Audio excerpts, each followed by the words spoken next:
The Secrets That Kill Us by Phoenix Blackwood. Prologue.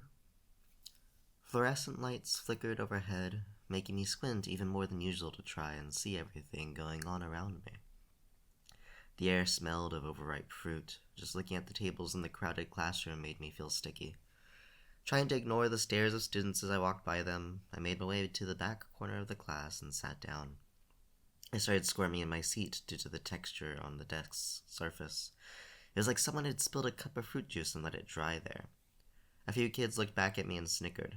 I was the new kid again, and 5th grade in this school would probably be just as ruthless, if not more so, than in the others. A teacher called attention to the front of the classroom. I couldn't see what was going on from the back, but I didn't really care.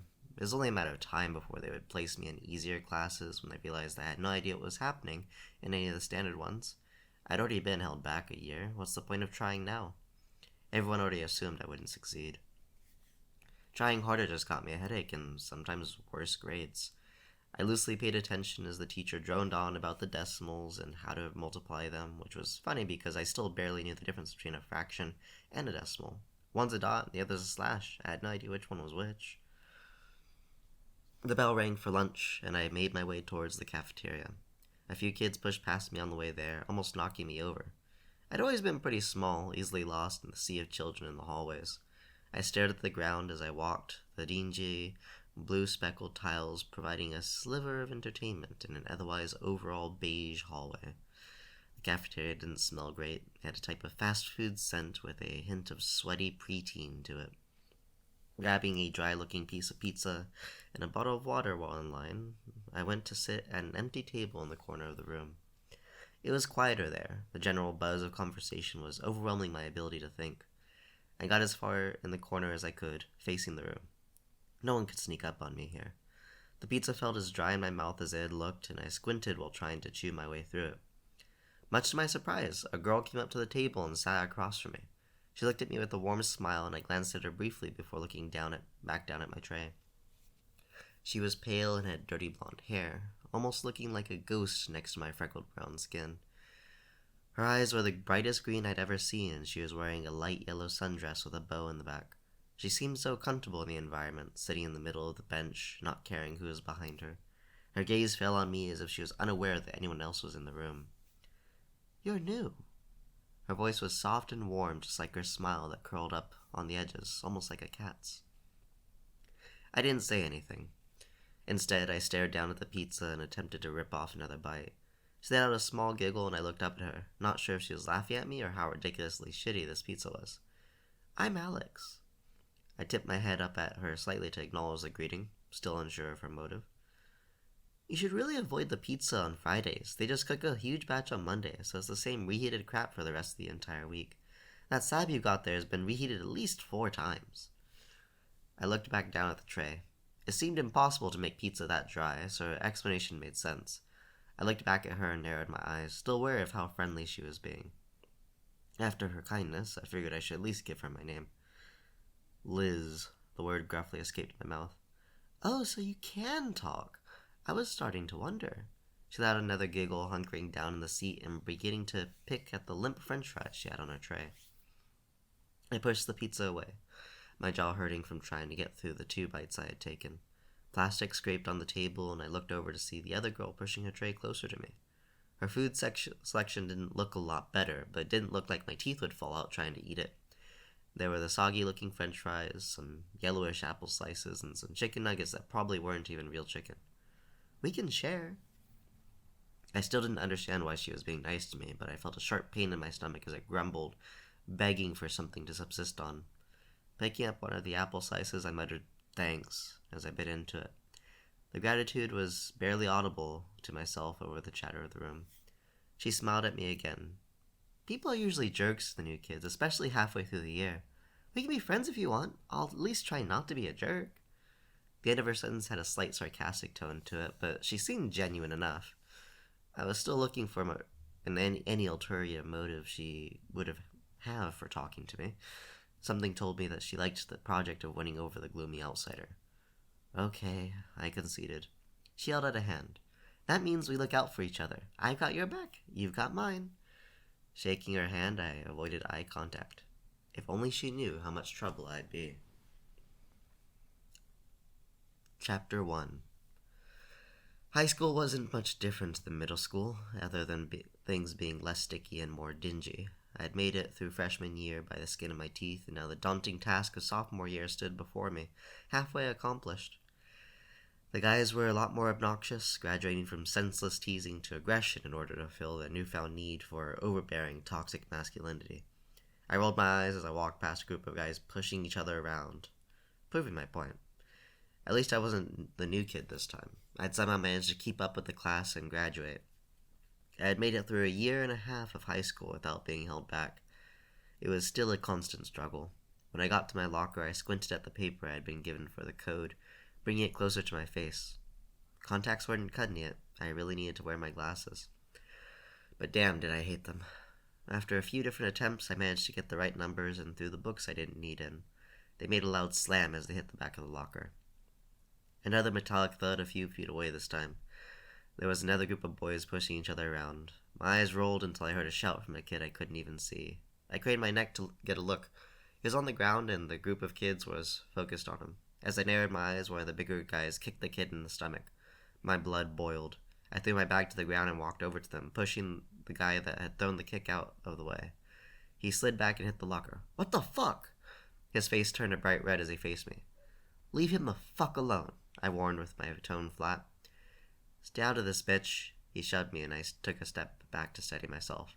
Furrowing my eyebrows, I clenched my fist tight enough that my nails dug into my hand. I took a step forward and with one swift movement, I punched him square in the face. "Fuck!" he yelled. His shout was muffled through his hands that were covering his nose. A small amount of blood dripped down through his fingers, tears in his eyes to go along with it. Rage flashed across his face, and a couple of his friends tried to grab me and hold me down. I ducked, his hands loose towards me, and he charged. I simply stepped out of the way, causing him to overshoot and hit the lockers on the other side of the hall. Cursing, he got up and stumbled away, giving up the fight. The group followed, but not without pushing me into the lockers. I steadied myself and then looked down at the kid that the group had been ganging up on. He was curled up with his knees to his chest, his arms covering his face and head. He was shaking. This was the part I wasn't good at. Pushing around hard-headed bullies was nothing. I had been doing that all my life. Comforting the victim was something I didn't stick around for, since it usually was me. I didn't need comforting. I knelt down next to him and tried to soften my voice. "You okay?" As he unburied his face, I saw that he had long, messy black hair tied up in a ponytail and deep brown eyes. His skin was pale, but his face was flushed from breathing heavily. Maybe he had been crying, but I couldn't tell since he was now quiet and the fringe of his hair cast shadows on his face. Overall, his physique was pretty small. He was taller than me, but that didn't take much. Most people were taller than my whopping 5'2". There was a bit of blood on the corner of his mouth and bruises on his arm, some yellowed with age and some fresh. This clearly wasn't the first time the kid had gotten beat on. "Yeah." His voice was shaky. I stood up and offered him a hand that he hesitantly took. He wobbled and leaned against the lockers, his face losing its flush and growing pale to match the rest of him. "You should go to the nurse. You don't look great." No, it's fine. I don't..." His voice trailed off. There was apprehension in his voice. Straightening his posture, using lockers for support, he looked at me for the first time. "Thanks, I'm okay." He was waving me off with his words. I couldn't help him if he didn't want it. So I gave him half a smile and picked up my books, putting up a hand to wave as I left. I made way down the hallway until, after a few turns, I came upon an open locker and a girl sifting through the items inside. Stopping there, I leaned against the locker next to her. Her once dirty blonde hair was now dyed a bright, fiery red. It suited her, and she had done her eyebrows to match. She had grown much taller than me, and her lanky frame had gotten much fuller. Her piercing green eyes were still just the same. Once we'd hit high school, she had started accenting them with makeup. She didn't overdo it, a simple cat eye eyeliner, and a bit of smoky eyeshadow. To a similar effect, she wore some red-tinted lip gloss. The corners of her mouth still curved up a bit, even though she wasn't smiling right now. Actually, she looked pretty pissed. Her eyebrows were furrowed, and she slammed her locker shut down before she even noticed I was there. The word "slut" was carved in the front of it. The familiar heat washed over me, a sensation that begged for action. Who do I gotta beat up? She glared at me, a look that made my stomach drop. What's that? Nodding towards my hand. For the first time since the scuffle era, I looked at my hand. My knuckles were raw, and there was a smattering of blood across the back of my hand. Not mine. I hadn't noticed. Some kids were being dicks. I looked down at the ground, not wanting to face the intensity of the dagger she was staring in my direction. Why is she mad at me? You know that's not the way to handle it. You got away with a lot of shit in middle school you can't do here. It's a wonder you haven't gotten more than suspensions. You're practically on your last strike. Learn to walk away. Her eyes were narrowed at me, misplaced anger wavering slightly across her face. I couldn't help but roll my eyes. How'd you expect me to walk away when people are getting hurt? That's such an excuse. Stop fighting other people's battles. Care about yourself for a change. She didn't like me fighting, but this wasn't anything new. It was pretty much the only fight we'd ever had in our over 4 years of friendship. In battle, she always lost with me. Something else had to be wrong, especially since she was dodging the topic of her locker. She knew I didn't make a good punching bag, so the hostility she threw in my direction wasn't typical, and made my stomach churn and my throat feel tight. I looked down at the ground again, shuffling my foot across the tile I'd been resting on. She inhaled sharply and let the breath out slowly. Sorry, I got in a fight with my mom this morning, and this shit. She gestured towards her locker. When she looked back at me, the daggers are gone, replaced with upturned eyebrows and bleeding eyes. You really need to stop, though. You're the only thing in my life that's not fake, and I don't want to lose that. There was a look of genuine sadness on her face. I wanted to run my hand down her cheek, but that felt like crossing the boundaries of friendship. Instead, I gave her a half smile. She'd never gotten along with her mom very well. Things had been especially tense lately. The locker was probably more of a reminder of that than a dig at her character. She'd been with a different boy almost every week since high school started, and her mom blamed that for all of her problems. Her mom never considered the alternative, that Alex was looking for the love she didn't get at home. Let's go get lunch, I offered, trying to distract her. She huffed a little, knowing what I was doing, but let it happen anyway, and started walking in the direction of the cafeteria. Catching up to her, I stayed quiet. I hated that I didn't know how to fix things for her. We both grabbed food from the line. She had a limp salad, and I grabbed a pretty generic sandwich. Food wasn't any better here than it had been in middle school. We sat at a corner table, and I still sat as close as I could to the wall. Somehow Alex never seemed to mind turning her back to the entire room. She was able to focus as though we were the only two people there. She shook up her salad and then started picking at the wilted leaves. So what was happening this time? Alex nodded my hand again. I know you never picked the fight. My shoulders bounced. Assholes were ganging up on a kid. Wasn't even fighting back. She shook her head. Always so noble. I rolled my eyes. Looking around the room, she pointed at a guy in a red t-shirt a few tables away.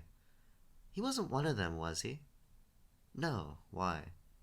You keep telling me I should be more picky, so I guess weeding out bullies is a good start. I looked down at the table. Another fling. Someday she'd get hurt. She snickered under her breath.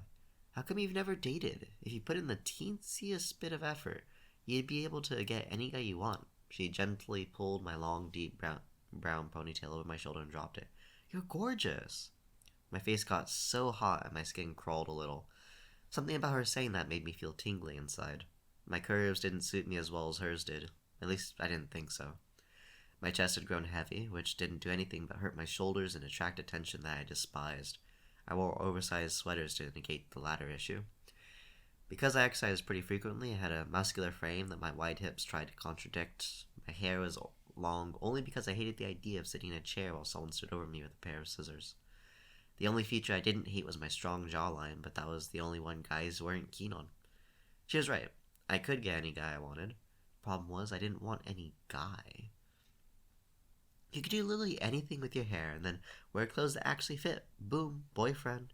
You wouldn't even need makeup, she said, waving her fork in the air. I shrank down in my seat. Just never liked anyone. My eyes pleaded with her to change the topic.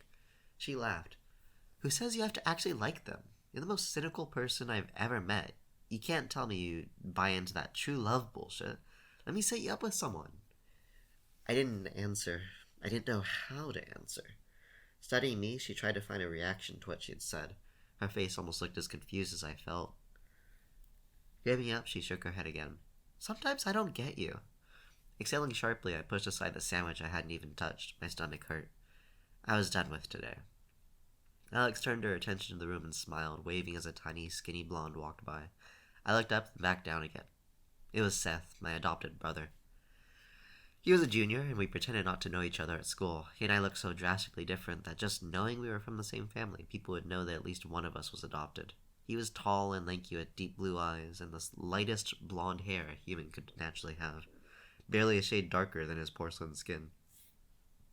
We didn't cross paths at school often, him being a class above me, so we figured it would be easier this way. He sat down a few tables away with a group of kids he played music with after school. They didn't even know we knew each other. He'd always go to someone else's house. Sometimes I wondered if he was embarrassed of me. The bell rang for the end of the period, and I scooped up my bag and tray without saying anything. Alex looked at me quizzically. She was used to my silence, but she could also tell when something was off. I floated through the rest of my classes that day. Concentrating was always hard, but today was worse for some reason. Random days were worse sometimes. Thinking felt like trying to make out a faraway object through a thick fog. Trying to come out of it would just give me a headache, and I wouldn't be able to maintain any kind of clarity for very long. Instead, I just gave into the fog and could barely remember anything that happened during the day. After school, I skipped the bus and made my way downtown to the skate park. It was sweater weather, so my sweatshirt wasn't uncomfortable like it was in the summer. The air was crisp, and if the scent weren't so polluted with gasoline and exhaust, it would have a sweet autumn smell. The bustle of the street was overwhelming, even though I had lived in the city for 4 years at this point. I tried to block it out with music, but I could never listen with both earbuds in without feeling like I'd be oblivious to something dangerous. Staring at the ground while walking was a good way to not accidentally make eye contact with people on the street. The sour look on my face helped me look as unapproachable as possible. Alex often joked about how bad my resting bitch face was.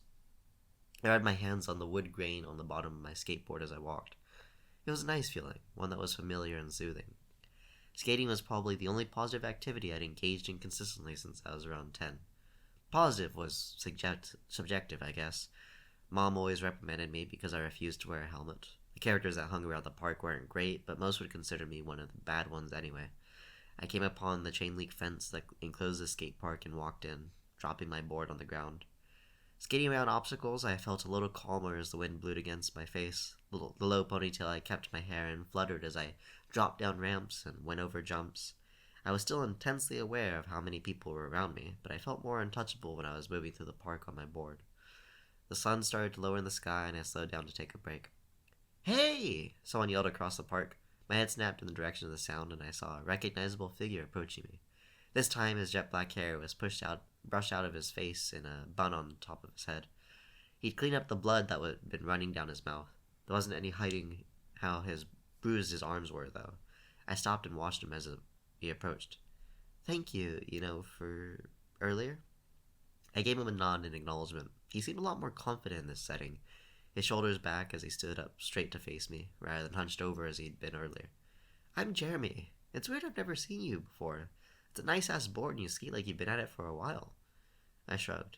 "Thanks." Thinking back, I had seen him here a few times before. I'm always acutely aware of what people were around me.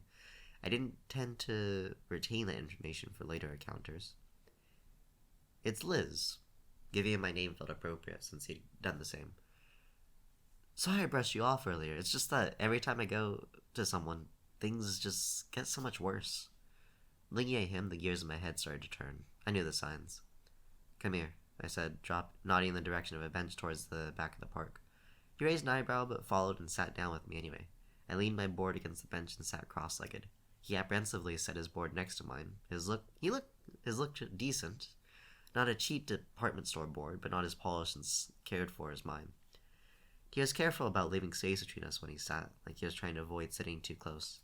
His cheeks were slowly turning a light red. Retaining a stiff and straightened posture, he appeared more bashful than afraid. I chanced a few glances at his arm without him noticing. On top of the bruises, I could see random darkened circles along his forearms. They were small and some healed over, but others looked fairly recent. "Seems like you're smart enough to avoid those shit bags outside of school," I pressed. He looked at me questioningly. "So how'd you get those?" I gestured towards the burn marks. Immediately he shifted on the bench and pulled his sleeves down. His posture began to slouch, and he covered his arms as he stared down towards the ground. "Really don't miss shit, do you?" I shrugged and pulled a blunt out of my jeans pocket and a lighter out of the other. Inhaling deeply as I lit it, I passed it over to him. He didn't hesitate to take it. I exhaled slowly, blowing the smoke away from his direction. Mom or Dad? I asked, staring into the distance. He exhaled, handing the blunt back to me before answering. Mom, Dad left a long time ago. I nodded. Without looking at him, I offered, You can stay at my house if you ever need to. I know how it is. He looked at me, his eyebrows raised and eyes wide. I didn't think anyone had ever offered him respite before. Then again, judging by his reactions, it seemed he'd gone out of his way to not tell anyone either. How did I get out of him so easily? Thanks, he muttered. You know what it's like, huh? I passed him back the blunt after taking another drag and shrugged as I exhaled. My chest wasn't the only thing I hid with the oversized clothes. Scars marred my entire body. My head started buzzing with thoughts I didn't want to listen to.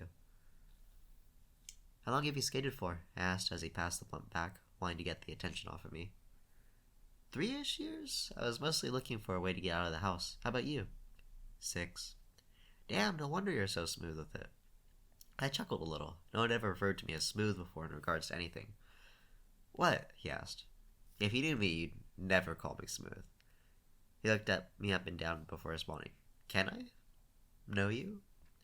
After taking the last drag of the blunt, I stamped it out on the ground and squinted against the increasingly louder thoughts in my head. Get out before he really sees you. As much as anyone, I guess. Nodding, he leaned back into the bench. The sun was lowering in the sky, casting pink and orange across the clouds.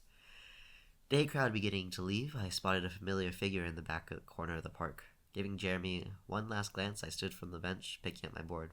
I'll catch you later. I put my hand up as a goodbye and walked over to where the figure was standing. Checking my wallet, I found that I had a decent wad of cash, mostly from hustling this very same guy I was about to hand it back to. He was pacing around in the corner of the park, stopping to talk to the occasional passerby that called his attention. His focus barely shifted as I approached him and slid some money into his pocket. Handing me a small bag of white powder, he dipped his head at me while still talking to another guy. I put the bag in my pocket before turning to leave.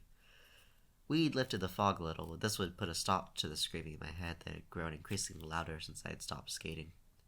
It was dark at this point. Time slipped by so quickly when I was like this.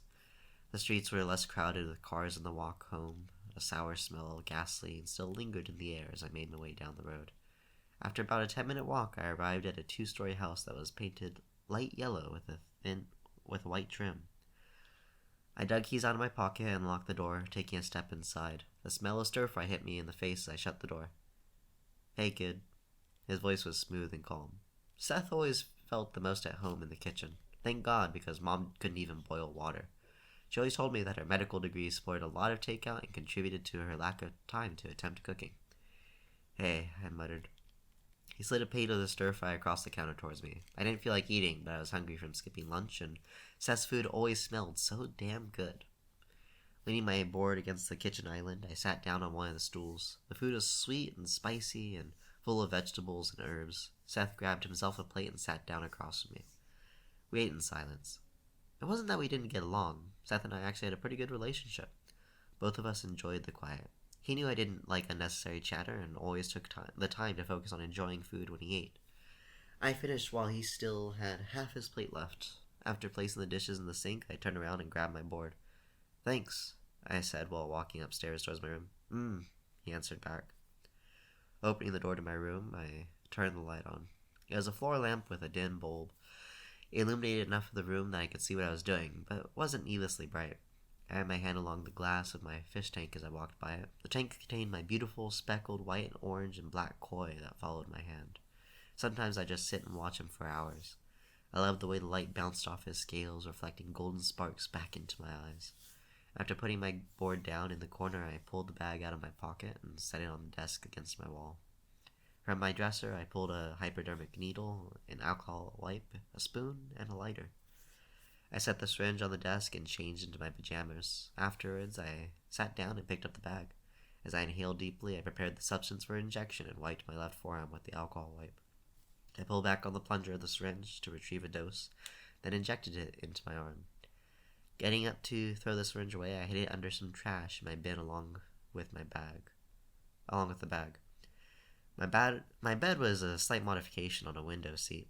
It was tucked into the wall against a window. The space was big enough for an entire mattress rather than some small cushions. Shelves where I kept various books, snacks, and journals lined the sides. I got into bed underneath my large down comforter that I loved because it was heavy enough to give me some calming pressure. The drugs weren't an every night thing. I just used them on the bad days. I wasn't trying to chase some unattainable high. In fact, I tried various drugs that did give me that high feeling, and I hated it. It'd make everything go so much faster, and while it dulled some painful feelings, I'd still get overwhelmed, and it would just magnify the stress I already felt. Opiates had a different effect. They made me tired, but everything would slow down. I'd slip into a sleep where I couldn't remember the dreams. It felt like everything was on pause, if only for just a minute.